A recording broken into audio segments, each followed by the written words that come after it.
यदि साथीहरू तपाईको मोबाइलमा फोन स्टोरेज एकदमै कम छ र तपाईको मोबाइलको र्याम पनि एकदमै कम छ भने तपाईको लागि यो बस सिमुलेटर गेम चाहिँ one of the best game रहेको छ साथीहरू। यसले चाहिँ तपाईको फोन स्टोरेज कभर गर्ने यानि कि गर्ने भनेको जम्मा 30 MB रहेको छ र यसको डाटा साटा सबै यताउता गरेर चाहिँ तपाईको जम्मा 150 देखि 160 MB मात्र तपाईको मोबाइलको स्टोरेज चाहिँ ओगट्छ भने साथीहरू।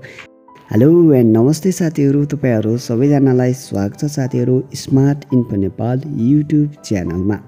साथीहरू तपाईले पनि बस सिमुलेटर गेम खेल्न रुचाउनुहुन्छ, त्यसैमाथि अफरोड गेम रुचाउनुहुन्छ भने चाहिँ एकदमै धमाकेदार भिडियो रहेको छ साथीहरू।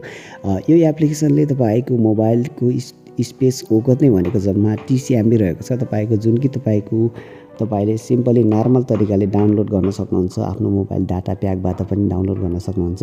यो एप्लिकेसनको लिंक तपाईलाई म तल कमेन्ट बक्समा पिन गरेर राखिदिने छु, त्यहाँबाट चाहिँ तपाईले सजिलैसँग डाउनलोड गर्न सक्नुहुन्छ।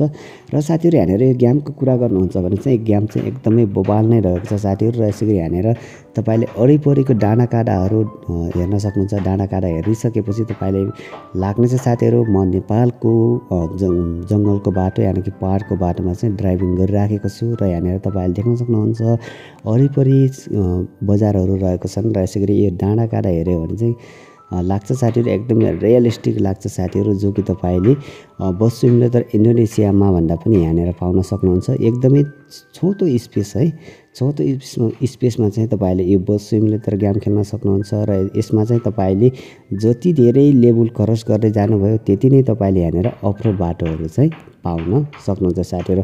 सो साथीहरु भिडियोलाई स्किप नगरिदिनु होला। यहाँनेर अलिकति म गेम प्ले देखाउँछु, यहाँनेर यसको भ्यूहरू देखाउँछु, हेरिदिनुस्। अनि च्यानलमा नयाँ आउनु भएको छ भने सब्स्क्राइब गरेर जोडिनु होला। र यसैगरी यो गेमलाई चाहिँ डाउनलोड गरेर